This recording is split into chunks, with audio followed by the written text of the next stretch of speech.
అది నేను అన్నిటికంటే గొప్ప యోగ్యతాపత్రంగా భావించి ఆశువుగా పద్యం చెప్పగలిగే శక్తి ఉంది కాబట్టి, అవధానిన కాబట్టి ఆ మాట వినగానే వచ్చింది ఈ పద్యం. ఎంతటి మాట బల్కితివి ఈ పసికోనకు జన్మ జన్మ దుర్దాంత దురంత దుఃఖములు రవ్వలవోలిక రాలిపోవా. తల్లి ప్రేమని, తండ్రి ప్రేమని, వారి ఆశీస్సుల్ని మనం పొందగలిగా ఉంటే జన్మ జన్మల పాపాలన్నీ పోతాయని శాస్త్రం చెబుతోంది.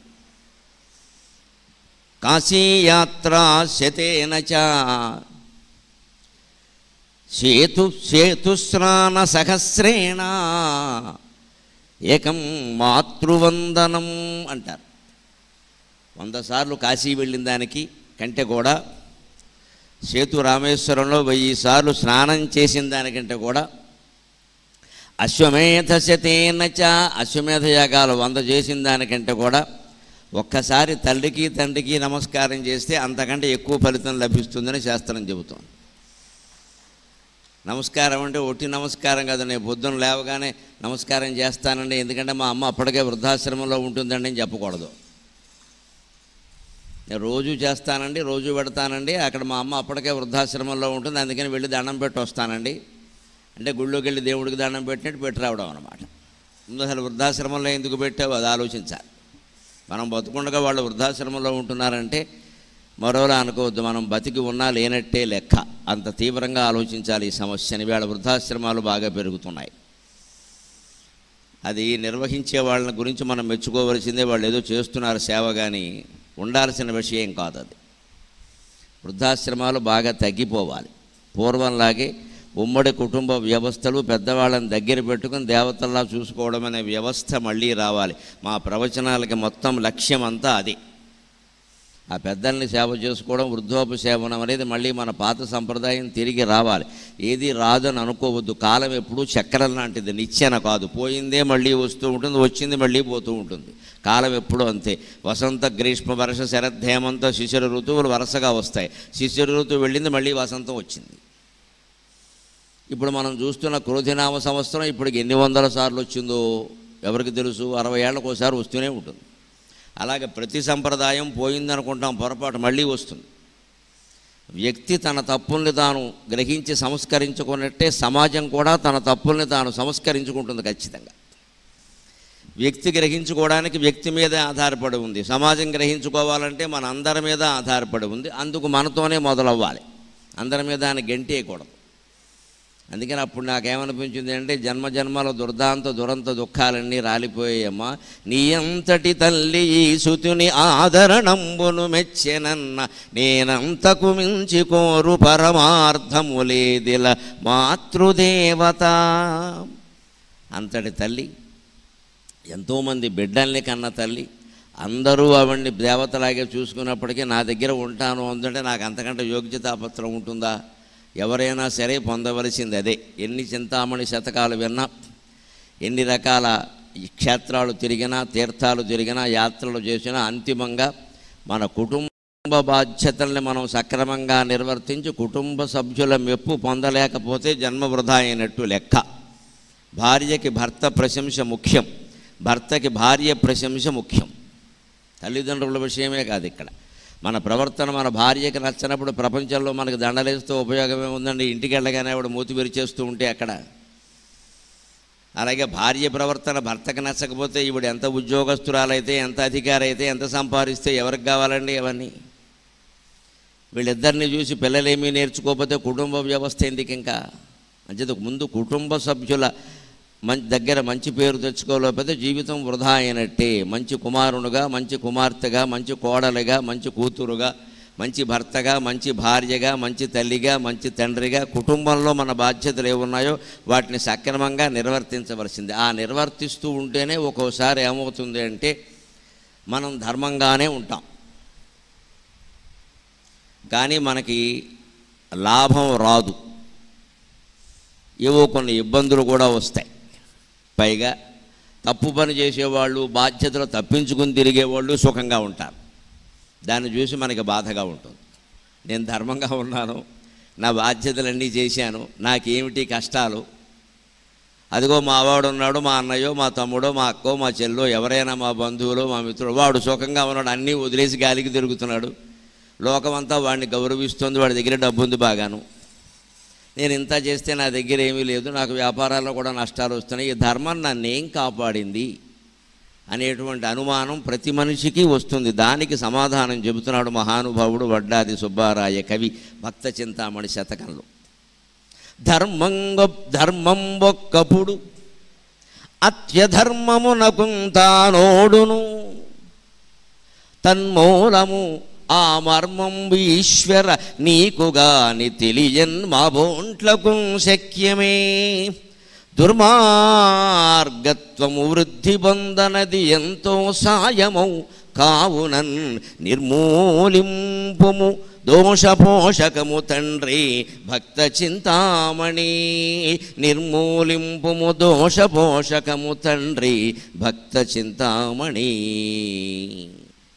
ధర్మం ఒక్కప్పుడు అత్యధర్మమునకుంతానోడును.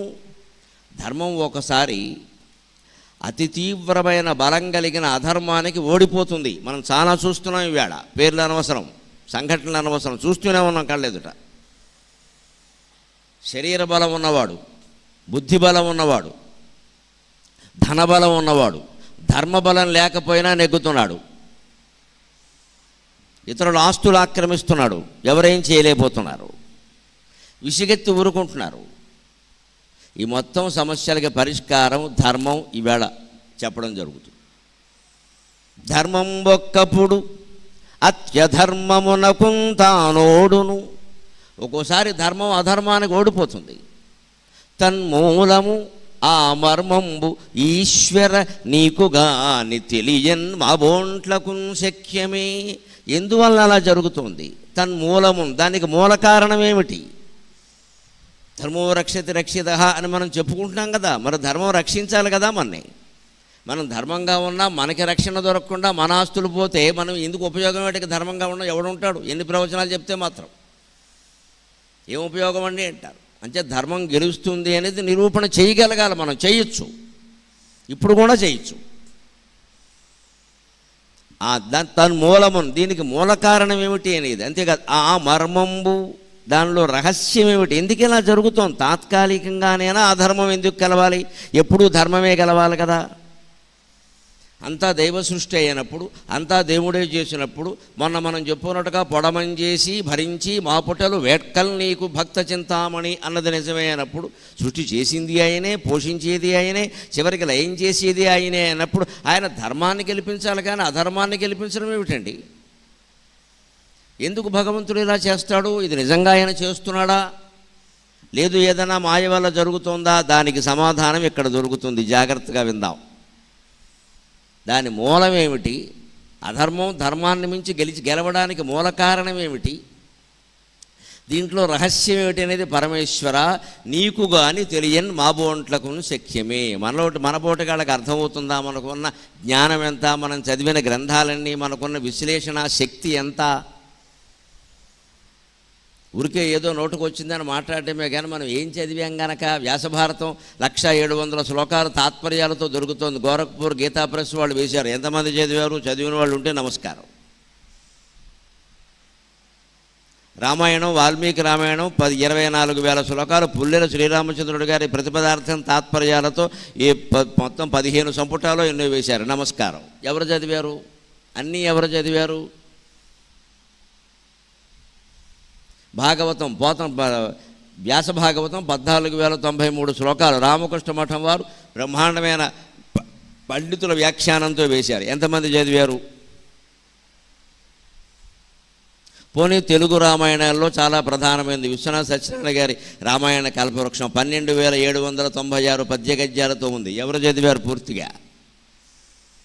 పోనీ తెలుగు కవిత్రయ భారతం టీటీడీ వారు బ్రహ్మాండమైన పండితుల చేత వ్యాఖ్యానంతో 15 సంపుటాలు వేశారు. 21,697 పద్య గద్యాలతో. ఎవరు చదివారు పూర్తిగా?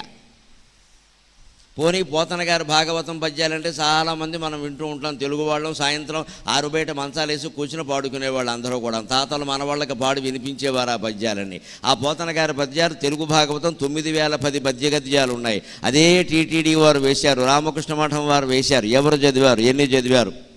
కానీ సగర్వంగా చెబుతున్నానమ్మా, ఇప్పుడు చెప్పిన గ్రంథాలన్నీ ఆమూలాగ్రంగా ఈ జీవుడు చదివాడు కాబట్టే మీ దగ్గర మాట్లాడుతున్నాను. కాబట్టి ఈ అంకెలు సహా అన్నీ చెబుతున్నాం, మొత్తం చదివాం. ఇన్ని శ్లోకాలు, ఇన్ని ప్రతిపదార్థ తాత్పర్యాలు సహా చదివాం. ఎలా చదవగలిగాము అంటే నేను వినయంతో చెబుతున్నా, చదవడానికి ఒక సమయం కేటాయించుకోవాలి. గుర్తు వచ్చినప్పుడు పనిచేయడం కాదు, అది అధముల లక్షణం. గుర్తు పెట్టుకుని పనిచేయడం మేధావుల లక్షణం. నాకు గుర్తొచ్చినప్పుడు నువ్వు పని చేసేదేట, దోమ కొడితే కొట్టడానికి ఒకటి గుర్చేయాలి, నువ్వు కొడతావు ఎలాగా? అది కొట్టకుండా చూసుకోవాలి. నువ్వు అది నిన్ను కొట్టకుండా చూసుకోవాలి, నువ్వు దాన్ని కొట్టకుండా చూసుకోవాలి. అప్పుడు దాని తెలివి, నీ తెలివి బయటపడుతుంది. అందుకని అది కుట్టిన తర్వాత ఓ దెబ్బ కొట్టి నేను కొట్టకేం చేస్తావు కుడుతుంటే? గుర్తు వచ్చినప్పుడు పని చేయడం నాకేమిటో గుర్తు రావట్లా, పెట్టుకుంటే వస్తుంది.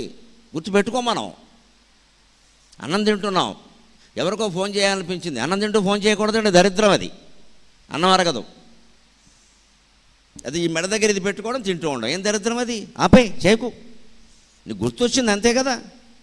అక్కడ అన్నాలు తినే చోట బల్ల మీద చెంచాలో గరిట్లో వల్లకాడు వచనపురం ఉంటాయి కదా, ఓ చెంచేది నీ పక్కన పెట్టు. ఆడ్ మ్యాన్ అవుట్ అంటారు ఇంగ్లీషులో దీన్ని. ఉండవలసిన వస్తువు ఉండకూడని చోట ఉంటే ఏదో గుర్తొస్తుంది మనకి వెంటనే. ఆ చెంచా అక్కడ ఉండాలి. ఎక్కడ ఎందుకు ఉంది? ఓ వెంకట్రావుకు ఫోన్ చేయాలి అని అన్నం తిన్నాక చేస్తాం. అది దాన్ని గుర్తుపెట్టుకునే విధానం. అంతేగాని అలా అనుకుని వదిలేసి ఫోన్ ఎక్కడుంది పట్టుకురా, ఇప్పుడు అన్నం తినడం మానేసి ఫోన్ మాట్లాడతాడు వీడు. మధ్యలో వీడి దగ్గులు, వీడి తుమ్ములు, వీడు ఆవులింతలు, వీడు పెళ్ళాన్ని కేకలేసిన విధానాలు అవన్నీ ఫోన్లో వాడికి వెళ్ళిపోతాయి. ఇక్కడ వీళ్ళ ఇంట్లో కథ ఇదే అంటాడు వాడు.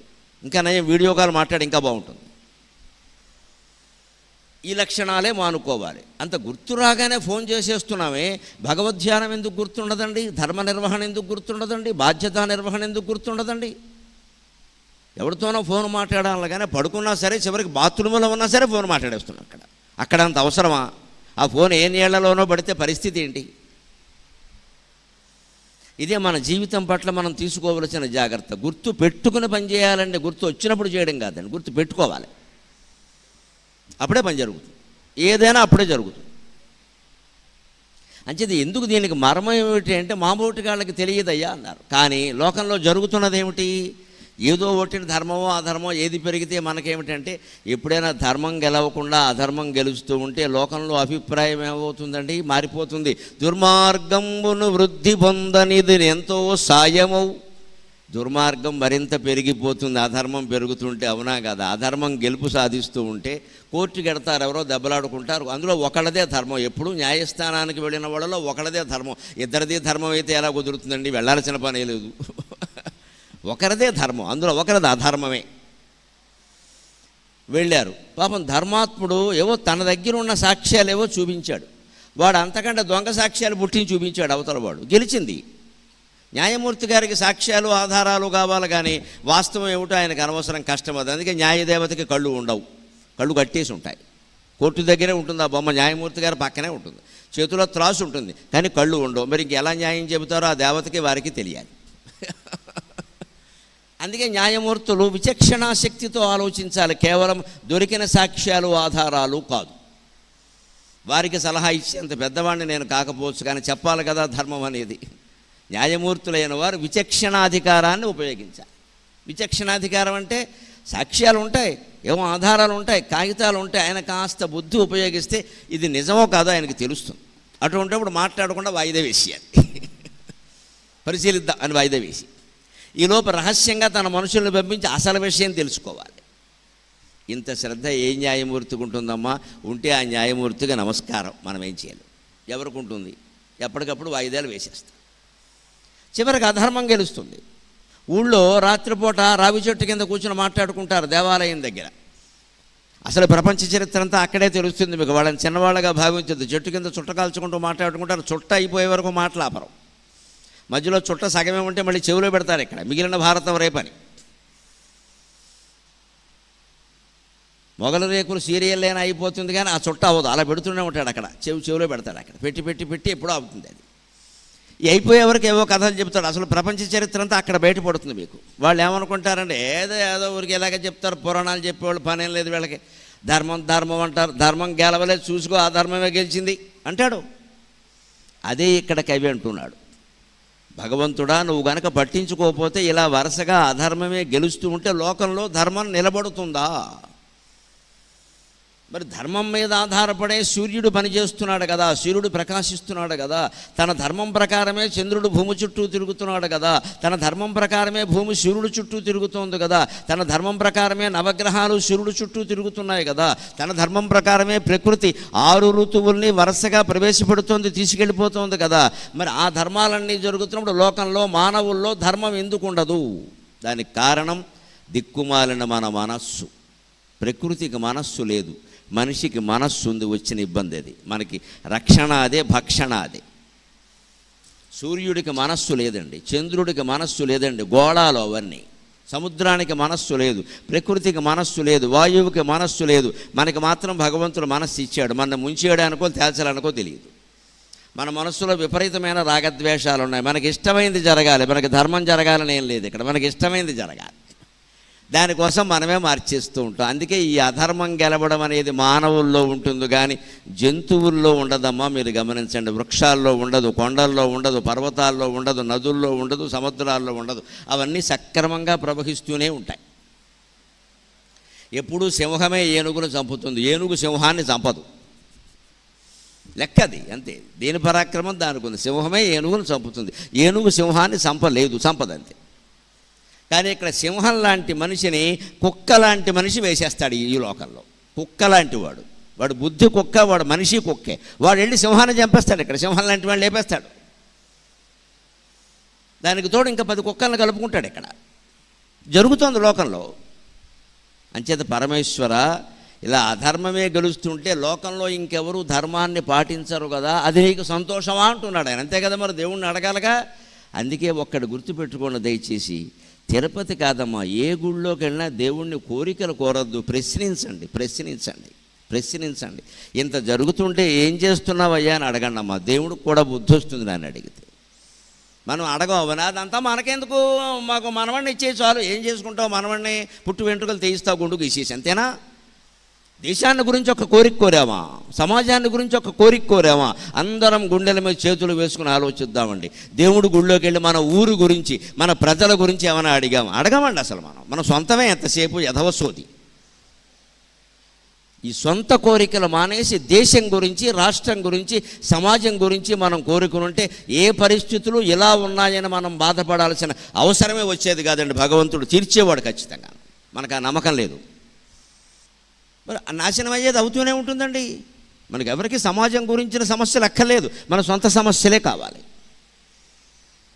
కానీ ఆశ్చర్యమైన ప్రవృత్తుడు గమనిద్దాం, మీ అందరిలోనూ కూడా ధర్మం గెలవాలనే కాంక్ష లేకపోతే, భగవంతుడు అందరికంటే గొప్పవాడనే కాంక్ష లేకపోతే, ఇక్కడికి నేను ఏమిస్తానని మీరు వచ్చారండి. ఇక్కడ మీ సొంత కోరికలు ఏమైనా తీరతాయని వచ్చారా? ఇక్కడికి వస్తే పిల్లలు కలుగుతారని, ఉద్యోగాలు వస్తాయని, పెళ్ళిళ్ళు అవుతాయని నేనేం